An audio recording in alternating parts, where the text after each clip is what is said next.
Hello and welcome to Gardeners World. Thank you.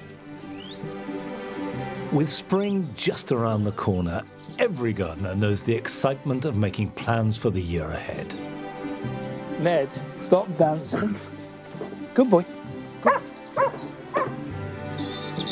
And for the next hour, we will be revisiting some of the most glorious gardens that we've been to, that are full of inspiration and guaranteed to get you in the mood for gardening.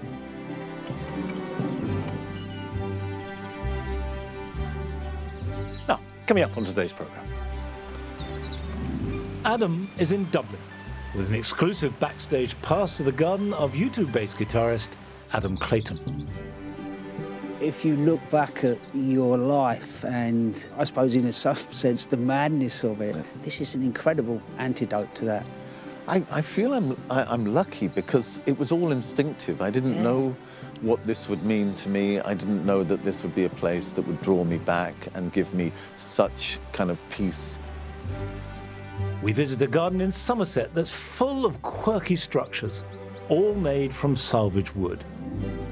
I never use a drawing. You do it all in your head, rather like an artist with a painting, you know. And once you start, you just keep going. And Advolly visits the historic garden of Plas Brondanw, set within the beautiful landscape of the Ep2 National Park. This is an architect's garden based around the views and vistas of the surrounding mountains.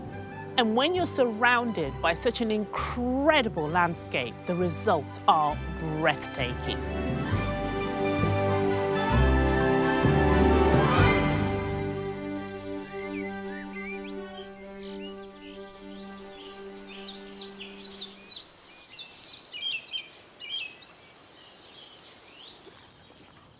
As the days lengthen and the sun's warmth increases, our gardens unfurl into a rich tapestry of colour. Good boy, go on. Look at these. Aren't they beautiful? Keep going.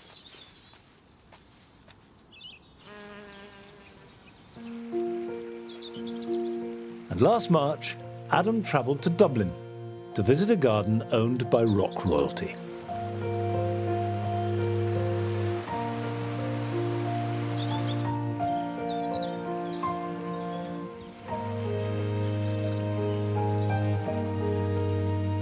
You may be surprised who the custodian of this garden is. I am. I've watched him over the years a lot, but most of the time he's been on a stage with a guitar. It's U2's Adam Clayton. Yeah, he's rock and roll royalty, but I got the sense he knows a little bit about gardening too.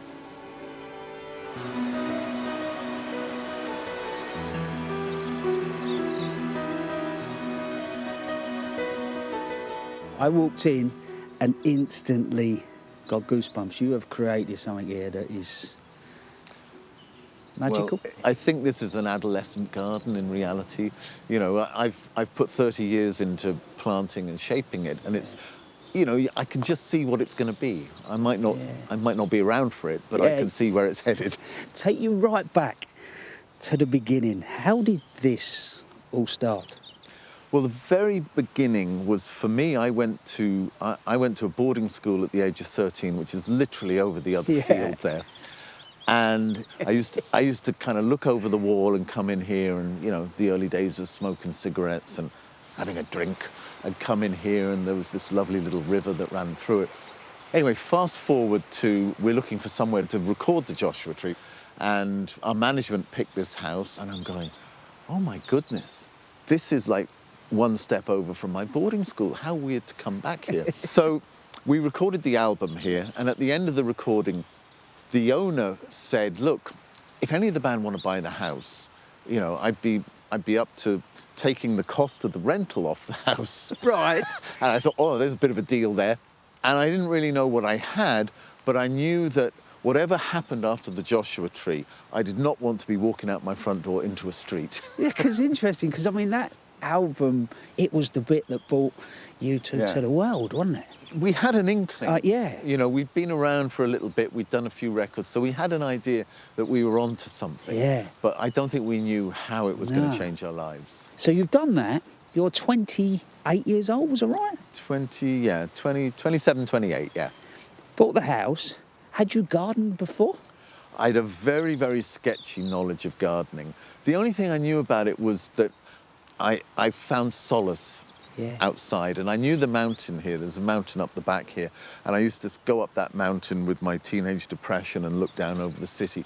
So I knew I could get something from it. But when you took it on, what sort of state was this place in? It was seriously over-mature. It had been let go. The woodlands were overrun with laurel, which was kind of suffocating everything. So we took on clearing the laurel out, and then we could see the bones of the garden. Yeah. So we did a lot of reconstruction to the river. But I realised if I planted trees, at some point I could make decisions later on. I just love the creation of forestry, you know, just planting trees and seeing it grow. And I mean, these trees are now 30 years old. Since Adam took the garden under his creative wing, he's completely transformed its 17 acres, planting more than 4,000 trees and establishing some wonderful vistas. Seriously, I'm like a kid in a sweet shop. This is magical. I mean, obviously it's fun coming across this bridge. But when Adam got here, simple little river, few big trees, and then lots of laurel. And it's really clever, the way that he's introduced different types of falls as it goes down.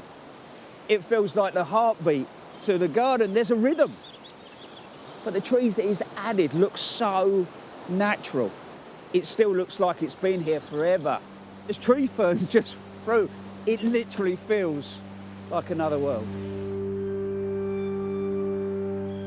Throughout the garden, Adam's introduced over 50 varieties of camellia, which provide so much wonderful colour. Another passion of his are magnolias. By the river, there's the soft pink of Magnolia campbellii, and next to the lawn, a row of Magnolia cobus, native to Japan, with fragrant white flowers. How did magnolias suck you in? Well, I first saw them in a valley in Mount Congreve, which is down in Waterford, and I couldn't believe the colour that you would see at the top of the tree line. The only magnolia I knew was the little suburban common or garden one that my mum, you know, cherished and planted, and every year she said, "Look at the magnolia, it was great." And then we'd normally get a frost. Yeah. Like, So then when I discovered these magnificent tree magnolias and the array of different colours, I was hooked. And for me, coming out of winter, you get that early flowering, you get that burst of colour, and then I kind of know, OK, summer's coming. And then I love rhododendrons, they're fantastic. Even when they're not in flower, the leaf colour is great. Funnily enough, I went to the Himalayas. I was on a trekking holiday, and I was up in the hills, and then I got to see them in their natural habitat. And I just thought, it's amazing. These things from this other culture and this other country come here, and they bring a little bit of that with them. This garden is a delight. Even on the dullest days, the colours are shining through, both in the formal gardens by the house and the woodland by the river. Testament to Adam's creative eye. This is what I call my greatest hits walk. Yeah. I come out of the house in the morning and I walk up the other side, up to the top waterfall, and then come down here. And that way I get everything that I need. And I don't know what it is about the fresh water, but whether it ionises the air or something, it sets you up for the day. What does gardening give you?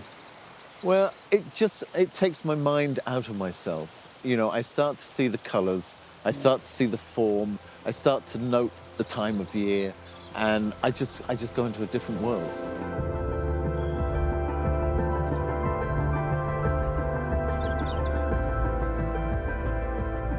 I think the garden tells you what it needs, and you just have to pay attention. And I do look at gardening the way the painters do. You know, it's shape, form, colour, and perspective, depth.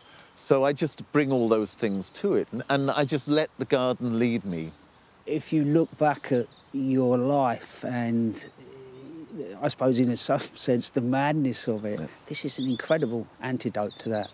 I feel I'm lucky because it was all instinctive. I didn't know what this would mean to me. I didn't know that this would be a place that would draw me back and give me such kind of peace.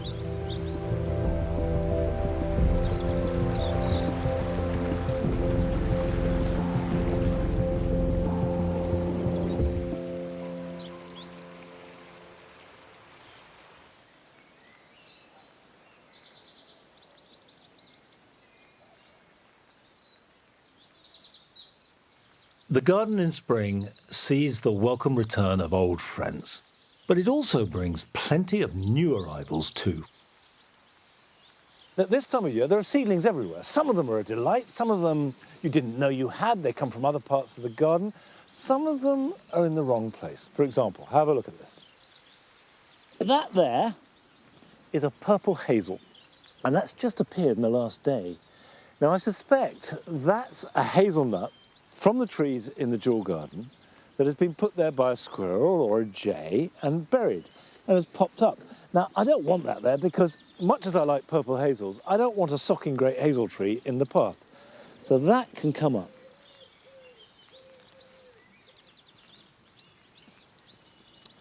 How sweet is that? A little hazel tree, which I can pot up and grow on.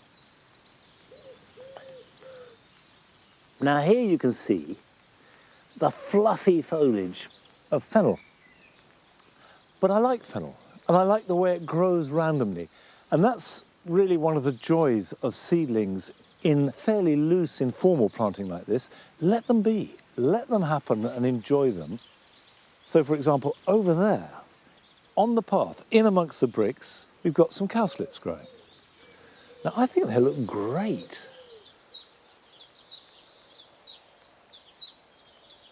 Now, this isn't much to look at for the moment, but you can see the distinctive foliage of an aquilegia, slightly stained with purple and chocolate. And I love aquilegias, and we have them all over the garden. And one of the reasons we have them all over the garden is because they do self-seed prolifically, and they seem to prefer the edges of things. You can see how this is right hard up against the wooden edging.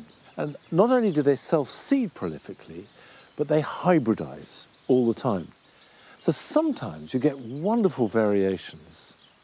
So I let them flower, not always as good as I want them to be, but often sheer delight.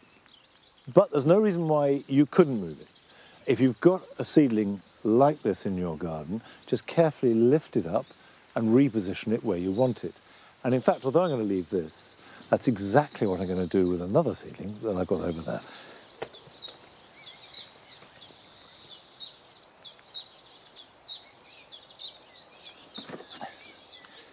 Now I've noticed here a self-sown Alchemilla mollis. Alchemilla mollis works well almost in every garden, but it's got a particular yellowy, greeny tinge to the flowers. So it is perfect for the effects that I'm trying to build up on the mound. So I'm going to dig this up and transplant it over at the mound.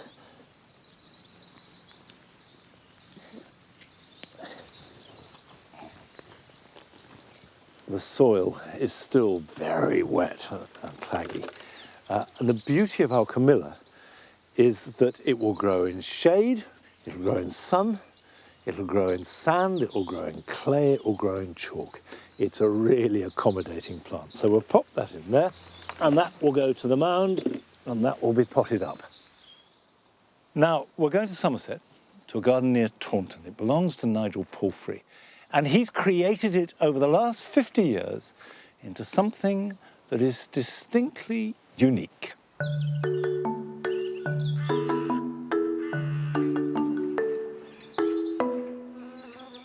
My garden is therapeutic. It's always evolving. It's quirky, it's eccentric. And I suppose, as people often politely hint, it's like me.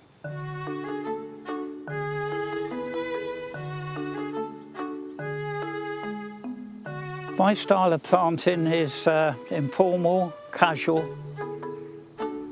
The foxgloves are all self-seeded. I like the self-seeding. Yeah, it's quite cheap, really. Although it's slightly overgrown, I think Breeza Maxima is certainly one of my favourites. It's short-lived, but it's a happy plant. It draws the eye in by its colour, its texture, its tone. I love grasses because it's like a moth. When you start to study them closely, you realise what patterns, variation, colours. And I cut a few, and then I hang them up for 2 or 3 days, let them dry, then tie them up with string. And during the winter months, I can look at that.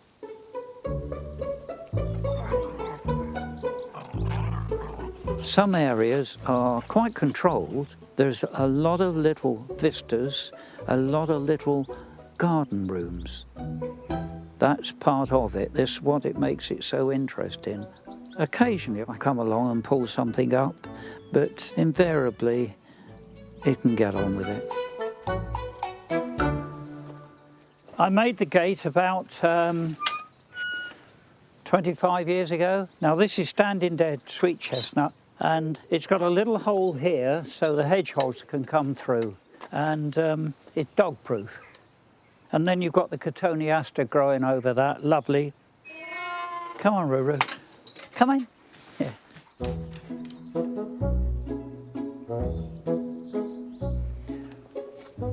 This is hamstone, which is local. It was a gatepost. It was in the salvage yard, and I paid 1 tin of drink. I've been influenced very much by the past. Over the years, I've had great interests in building, architecture, horticulture, agriculture. So I've always had this interest. You go to the salvage yard, you could pick up real gems. I've just got that zest for it, I suppose. When I built this garden, it was with the intention that I live here and a lot of other things, what we call nature, birds, insects, anything. So I know I'm also contributing to wildlife. Now these are naturally hollow. I put salvage lead on the top, and they're for bats, frogs. The great tits will go in there. The small holes, that's for blue tits. So this is my crinkle crankle folly. And I got the idea from this branch. As you come down through, a lot of shade, so of course ferns like it. The idea is something like The Hobbit, The Lord of the Rings. Crinkle crankle really means twisted, bent. I think it's lovely words. Years and years ago, before barbed wire, netting, string was invented, you used the resources that you had to hand. Now what does last long is sweet chestnut, standing dead, and oak.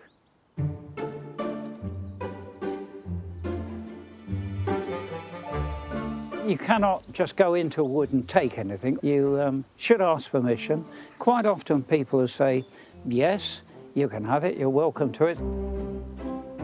So anyway, I started, and it's taken 2 bottles of whiskey, 2 jars of jam, a large bag of chocolate, many thank yous, and 1 burnt out clutch because I overloaded my car. We're 3 tons and over 1,000 screws. I always think a good garden always should be full of secrets, full of excitement. And this is excitement through here.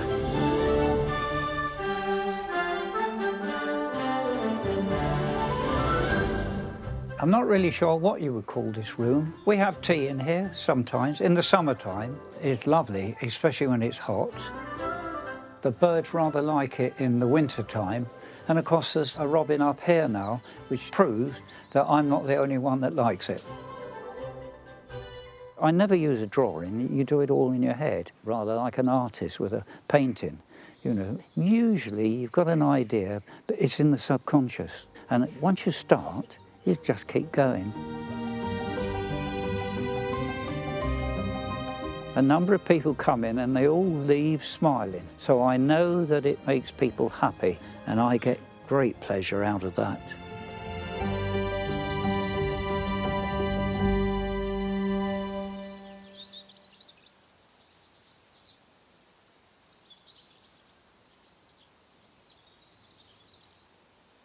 I think Nigel exemplifies a really important aspect of gardening, which is just to have fun, to enjoy every aspect of it. We're so solemn about gardening with its Latin names and rare plants and plants that are difficult to grow and what we should and shouldn't do, and forget that sometimes the main reason to garden is to enjoy it. Last year, we set about creating a new eating area here at Longmeadow to do exactly that. And we decided that it should include lots of fragrant culinary herbs.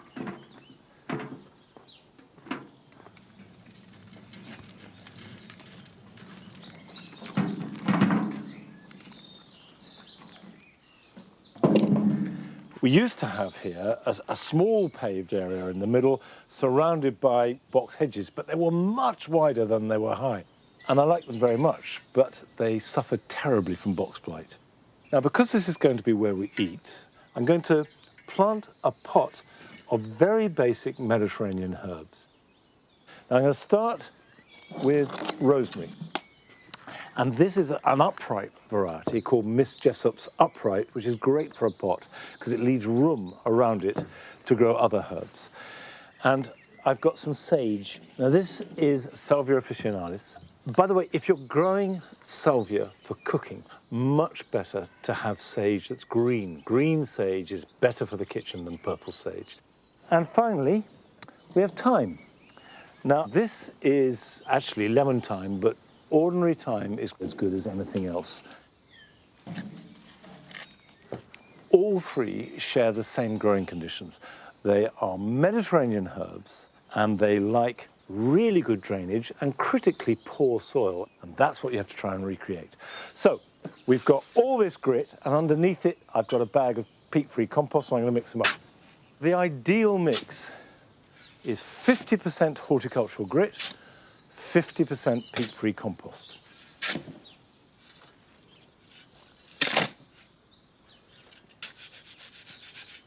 Right, that is perfect. That's exactly what I want. Now, this pot has got a big drainage hole. So, you need a big crock over that.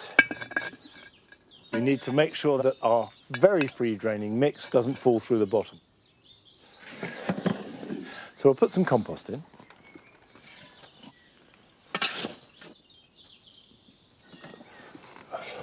Right. That's about right. When you buy herbs, they tend to be in what you might call quite a rich compost. This is only a temporary compost. If they're to thrive and grow to their best, they do need this really, really sharp drainage. So pop that there like that, and then the sage can go around it.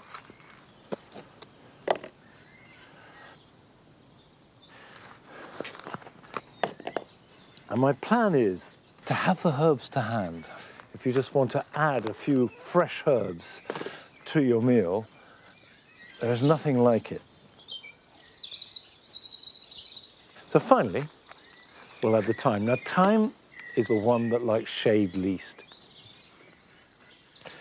Okay, that goes there like that.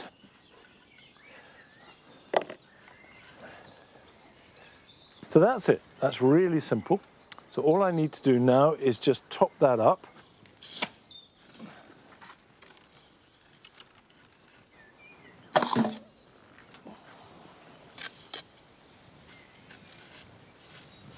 Right. There's one final finishing touch, which both makes it look better and also has a practical purpose, which is to add a layer of grit onto the surface.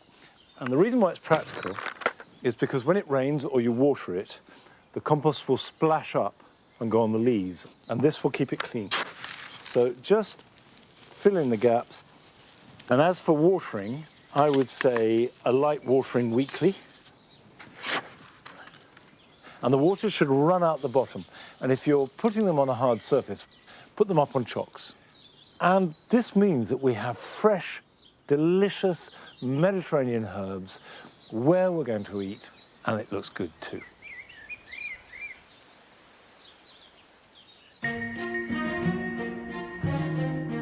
Last summer, Advolly went to visit another historic garden, Plas Brondanw in Gwynedd, with the backdrop of the spectacular Eryri National Park.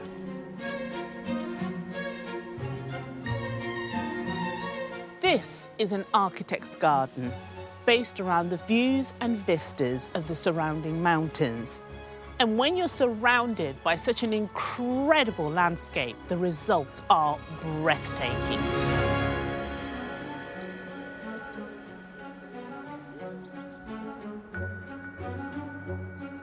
The garden was the creation of a single unique designer, Clough Williams-Ellis. And it reflects Williams-Ellis's personal taste in every step, stone and statue. Born in 1883, Bertram Williams-Ellis, known to all by his middle name Clough, was a Welsh architect and environmentalist. He fought all his life to preserve the unique character of the gardens and buildings around rural Britain, particularly North Wales, where he grew up. Clough Williams-Ellis is best known for Portmeirion, the Italianate town that he created about 5 miles from here on the Welsh coast. But it was this garden at his ancestral home that he loved the most. He said, "It was for Brondanw's sake that I worked and stinted. For its sake, I chiefly hoped to prosper." He inherited the property in 1908 from his father. The house was crumbling and the garden had been turned into allotments. He spent the next 70 years lovingly rebuilding, still adding to the garden in his 90s when his budget would allow. Williams-Ellis said, "A cheque of £10 would come in and I would buy hedging to that extent. A cheque of 20 and I would pave a further bit of terrace." And in this manner, his garden came together piece by piece. The garden is divided into several small rooms, filled with the eccentric objects that Williams-Ellis collected over a lifetime. The use of tall yew hedging and narrow passages leads you through gaps, finding surprises around every corner. It could feel confused, but all these spaces are linked through his love of local materials, which can be seen throughout the whole garden. Looking around, you immediately get a sense of place. The slates in the walls are from quarries in this valley. And some have been recycled. Look at this one. It has a hole in it where it was once used as a roof tile. He loved a bit of make, do and mend. And offset against the greens and grey, he added splashes of colour that shine out all year round. This turquoise and gold detailing was inspired by the garden's history. The turquoise represents the sea and the gold, the sand. Believe it or not, until 1811, the sea stretched up much further into the estuary below the garden, until a sea wall called the Cobb was built in the coastal town of Porthmadog. In the space of a few years, 2,000 acres of farmland were reclaimed from the sea. Plas Brondanw was no longer a seaside garden, but these colours are a reminder of its maritime history.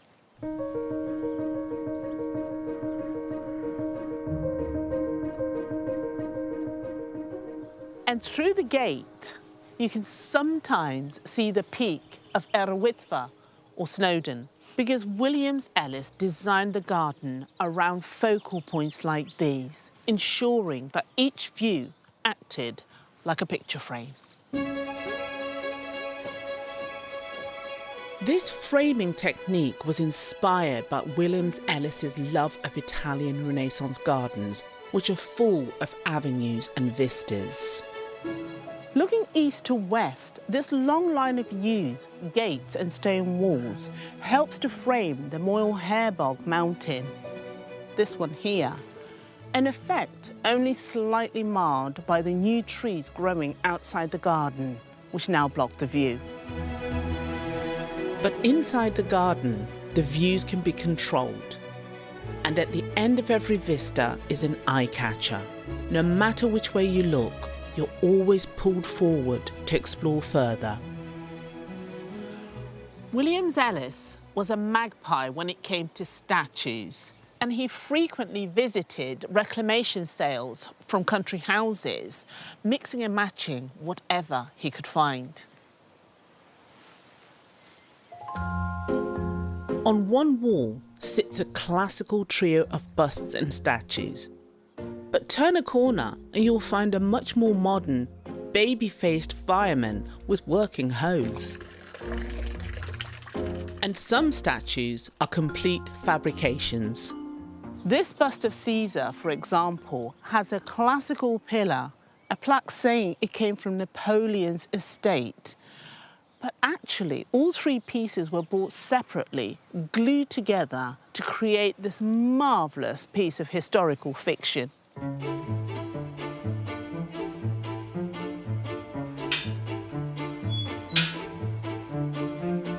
The garden continues outside the walls into a woodland with the greatest surprise yet. During World War I, Williams-Ellis served as an officer in the Welsh Guards.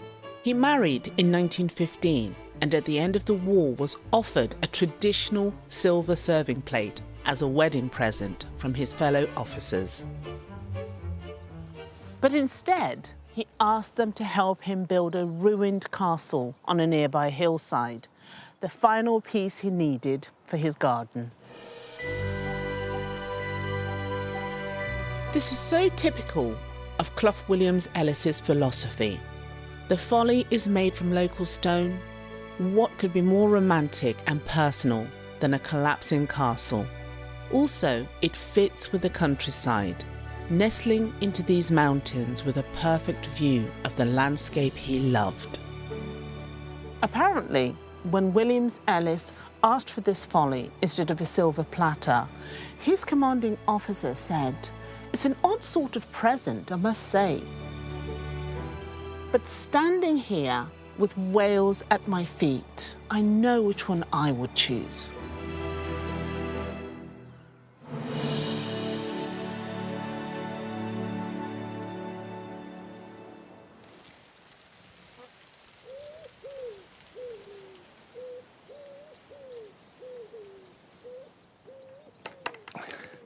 Despite that being an extraordinary, grand and beautiful garden set in that magnificent scenery, there was one little touch that struck me as something that we could all relate to, which was this idea of getting £10 and, yeah, I can go and buy some hedging plants. Or if you get £20, you buy some stone. Of course, you can multiply that up, and over the years, it accumulates. Now, still to come on today's programme. Sue visits a garden in Carmarthenshire that makes the most of its watery site to foster wildlife. I don't have a water feature in my garden, but maybe I should. Watching the weather run across the sky and its reflection in the ponds below is hypnotic and incredibly relaxing.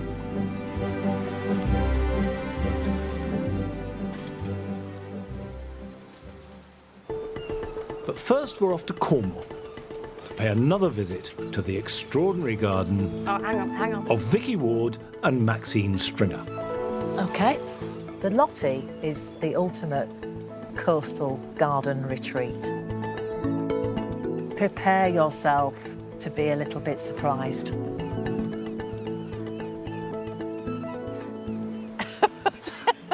Wait, I thought we were waiting for you because you went first last time. Right, OK, you go first. My name's Maxine. And I'm Vicky. And we are in our coastal garden. She's just on the outskirts of Polperro in Cornwall. So historically, in the olden days, to subsidise the fishing industry of the village, there were working gardens, coastal gardens, allotments, hence why we lovingly call our space the Lottie, as a friendly wink to that. We've got a tiny old fisherman's cottage. Unfortunately, there is no garden. But I say unfortunately, because if we had have had one, we would have never have discovered this.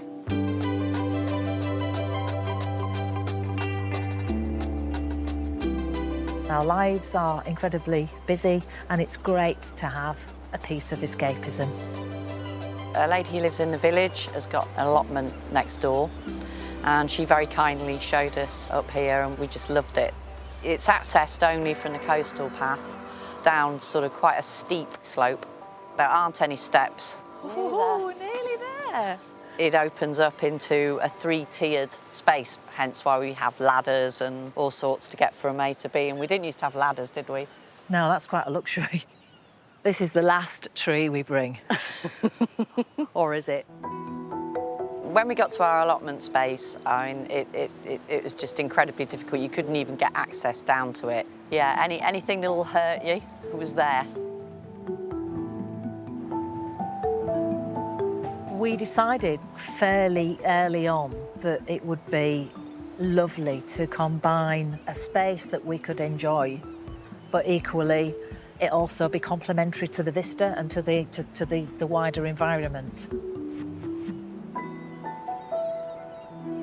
We call this a circus. It was inspired by a trip we had in our camper van where we saw a fire pit with circular seating and thought, that'd be brilliant for the Lottie. I saw the sign in a vintage shop, so it became the circus, and it started as naming all the different zones.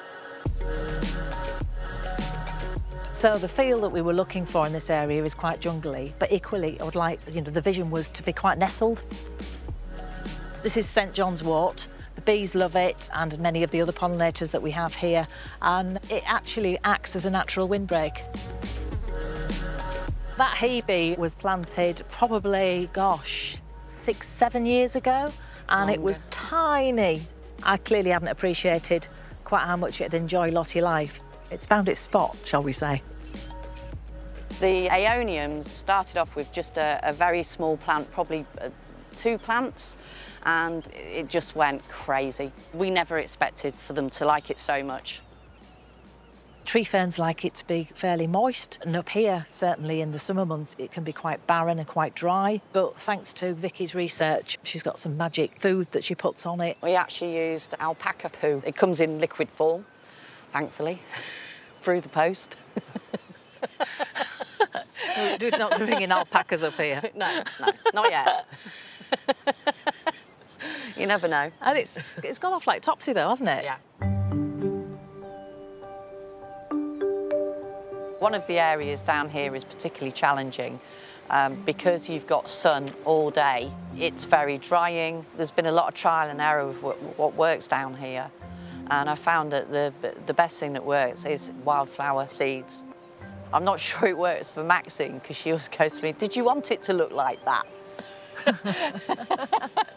This is true. you said it the other day. Is this the look you were going for, Vicky? We inherited the bear's breeches.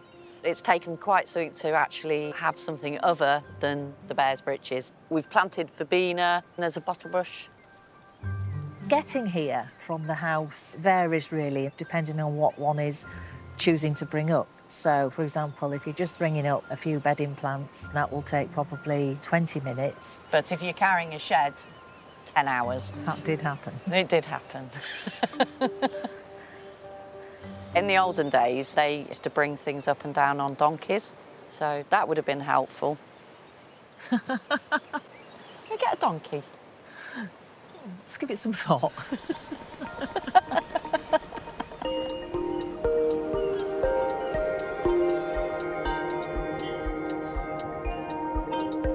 Hi, Andy.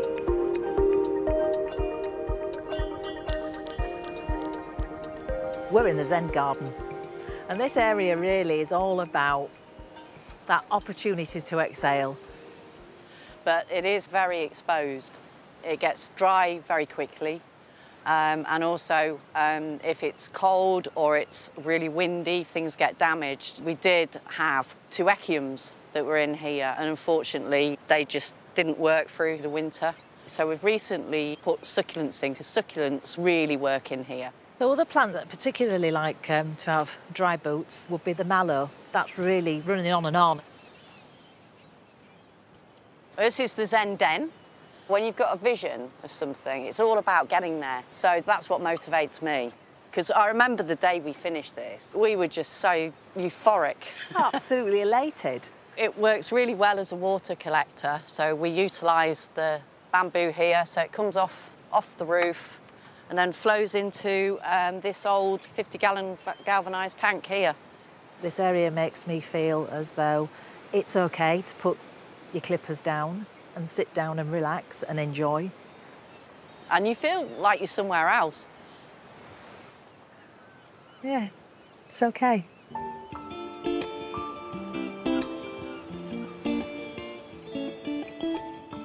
Maxine suggested that we went for a Mediterranean garden. There's a few plants that seem to have found their happy place there. An olive tree. There is a lemon tree. There is a salvias. Californian poppies really like it there. It just brings me so much joy. I don't know how else I can put it, really. The lottie means everything. It's an opportunity for not only the plants' personalities to shine, but also our personalities, our creativity. You don't need to conform here. We spend our days conforming and adhering to rules, and no rules. It's great.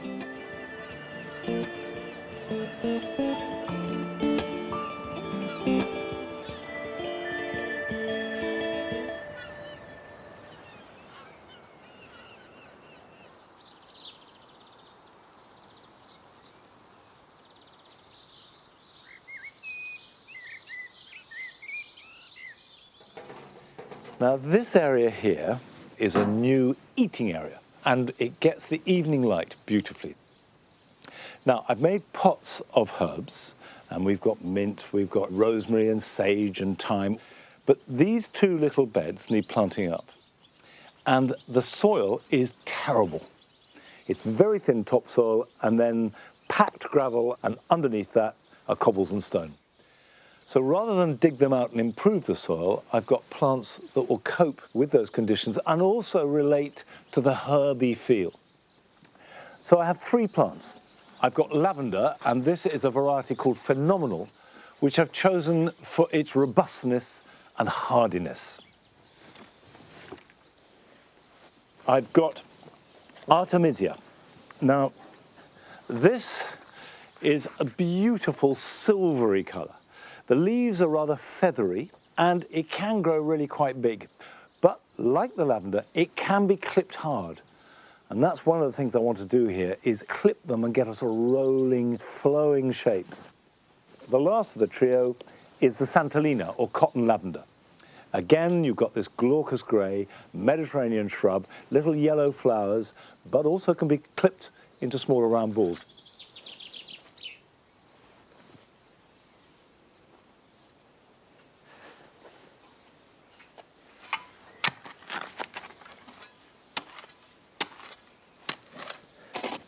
Now, can you see in there, it's a material called cut and run, which is the waste material from quarrying stone that they used on motorways.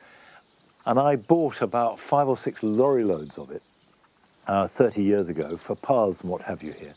And it seems solid, but actually it drains very well. And a lot of plants would really struggle if they had to grow in that. But these Mediterranean shrubs thrive in those conditions. This is what they like. This Artemisia is a variety called Palace Castle. And it's lovely and relatively compact, but it is more tender than other Artemisias. But you can take cuttings, and what we've found with Mediterranean plants in general, it's the combination of wet and cold that does for them. So as long as the drainage is good, They're much hardier and much more likely to survive.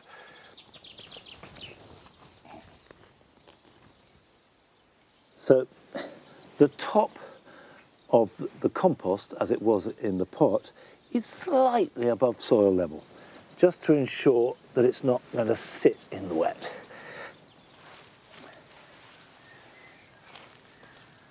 Okay, that's one. Let's do the next.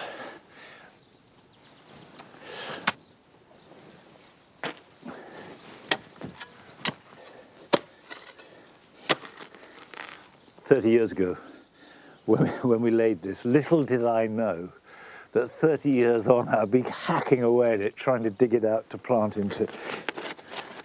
But there we go. Right.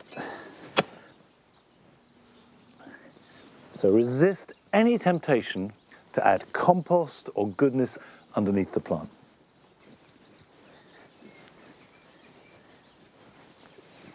Now this will never get very big.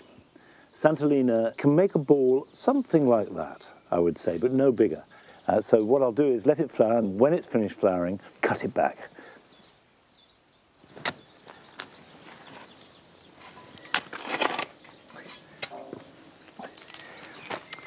This is an intermediate lavender.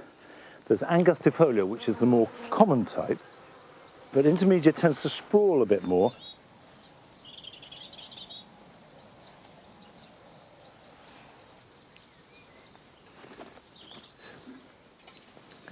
Now, just because they need poor soil and they love hot sun and they need good drainage, it doesn't mean to say that you shouldn't water them.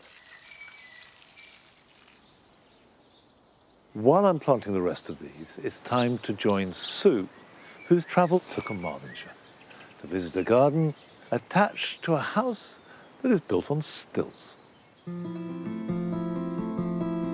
This garden is very artfully woven all the way around the wooden house, with a magnificent pond as its centrepiece.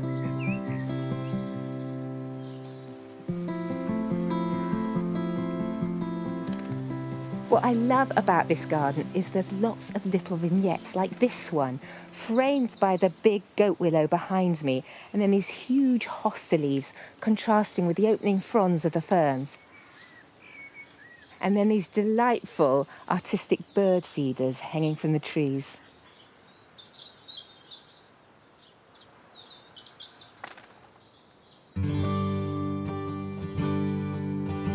The wooden house that sits in the garden was built in 1960, but it was after 1998, when textile designer Paula and her husband Ian moved here, that the garden was reimagined into this stunning biodiverse site.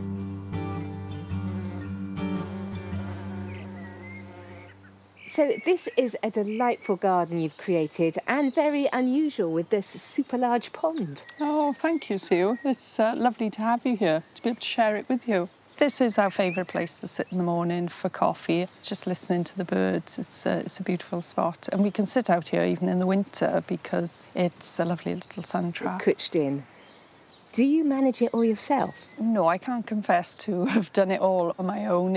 It is my project. I do have help from my husband with the heavy jobs and the high jobs too. The house being wooden, it feels like a kind of bird hide or something. Well, I think we're really lucky. At the front, we overlook the estuary, the Towie estuary, so the view out there is constantly changing. So to have water behind and in front of the house, it's just so relaxing. When we bought the land, it was just all overgrown with brambles and nettles and goat willow. So we knew there was potential out here. We could see that there was some trace of a pond behind the house. So we got a big digger in and he cleared the land for us. It must have been really exciting to have a complete blank canvas. Where did you start? Yes. How did you start? Well, I did start on paper. I did some scribblings, just trying to work out where the paths should be, and having cleared the land, we could then see quite clearly where the sun was at different times of day. We wanted some height within the space, so we planted trees. Some may say too many, but I do love it. You know, we've got the oaks giving us shades, and the silver birch are just beautiful. Even in the winter, they just glow. Looking around at the colours, you've got a very selective palette here. Is that deliberate? It is very deliberate. Friends that know me well know that I'm not a big fan of colour. If it was just for me, it would all just be green. But, you know, the garden is for wildlife, so the colours are here for the pollinators. For me, you know, pink is my favourite thing, and I'm loving the campions. And the way you've planted it is really quite ethereal and magical, this little area behind you. Oh. It's really beautiful at the moment. You can see all the bees buzzing around, so you're definitely achieving what you set out to do.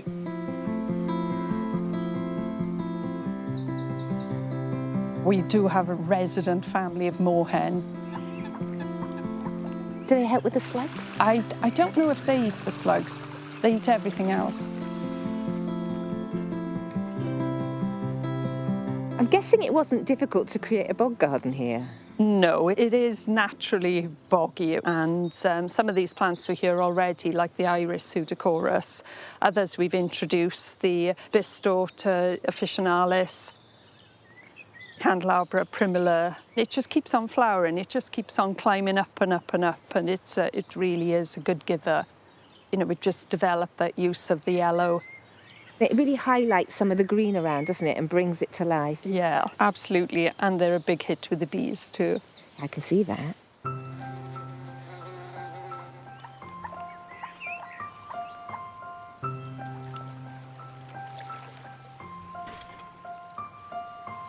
I don't have a water feature in my garden, but maybe I should. Watching the weather run across the sky and its reflection and silhouettes in the ponds below is hypnotic and incredibly relaxing.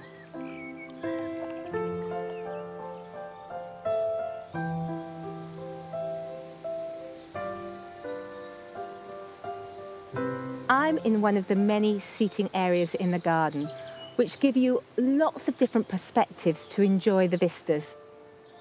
Gardening on a gradient like this is a bit like having an amphitheatre full of plants, and so you can see them all in their glory.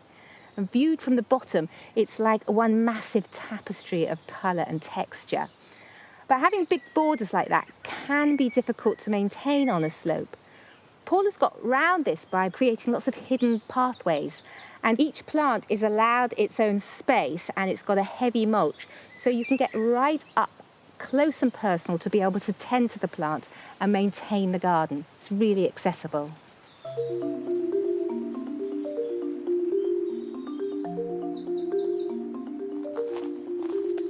On the other side of the garden at the front of the house, Paul has created something quite different. Listen to that lovely crunching sound of cockle shells beneath my feet.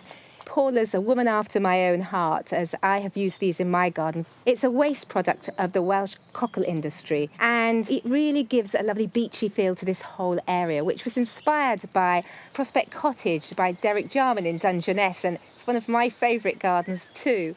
It uses silverleaf plants such as stachys and santolina repeated throughout, and it also uses marine salvage, which I love. And I particularly like these driftwood uprights. I've been collecting some driftwood and didn't really know how to use it, but this has given me some great ideas. And over here, they've really upped the ante with this massive cardoon. Again, it's a big display of silver leaves. It's not yet reached its final height. It's going to grow much bigger. So it gives it a real structural element. It brings height to the garden, and it'll have these massive flowers. And as long as the Welsh winds don't knock them out, they'll stay on throughout the winter, giving that interest. It's a really lovely piece of gardening.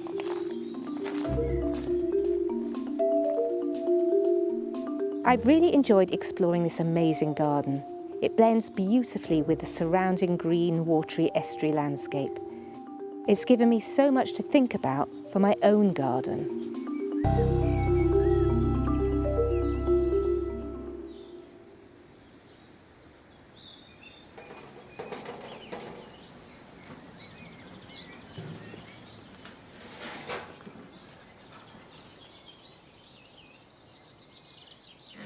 Go on.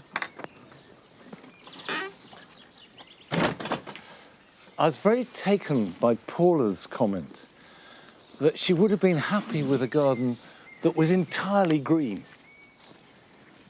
And it is interesting what we take for granted. We assume that colour is good and that somehow green is a lesser colour or background colour. And of course it isn't. There's more variety of green than any other colour. And of course every single garden depends upon green as its basis that everything else is set against. And I like the idea of an all-green garden too. Certainly here in the dry garden, it's pretty much all green at the moment. And I want to add a bit more green to that mix. This is a bay tree to replace the olive that I had planted in here. Olive trees in this climate are always a bit dodgy, and certainly it didn't survive last winter. Now I was going to dig out the roots and plant another tree in its place, but to do so would cause so much collateral damage, I've decided to put this bay temporarily in a pot on there to give myself that height. And then I'll dig out the roots of the olive in the winter when all this has died back. Now let me show you these. This is a pot, it costs £9, full of little bay plants. And if I take it out of the pot like this and tease out one of the plants, if I just separate the roots out, trying not to do too much damage, here we go, this one. There you can see that is a perfectly healthy little bay seedling. If I pot that up or put it outside, that will grow on, and I can grow and train a piece of topiary like this in the fullness of time. It just so happens I know that this is 7 years old, so it would take 7 years to go from this to that. But for the moment, bay isn't ridiculously expensive, and an awful lot of people buy bay lollipops like this and have them outside their front door or out the back or whatever. And it's a Mediterranean plant, so it must have good drainage.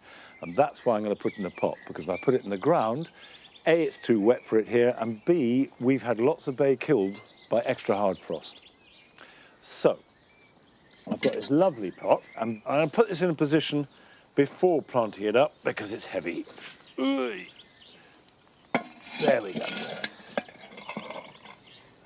I've mixed up a compost mix of 50% grit. That's a lot. It's really gritty, really free draining. I've added then 25% sieved garden compost, so that's going to give it some goodness, and then 25% Accoya-based compost. So very free draining, but with some goodness added to it.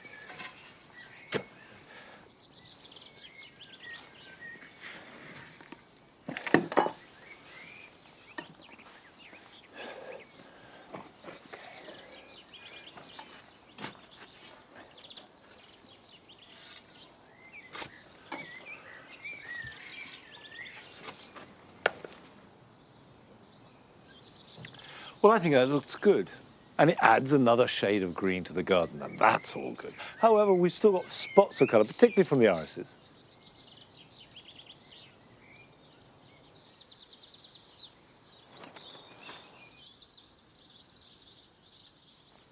Well, I'm afraid that's all for today, but I'll see you back here at Longmeadow next time.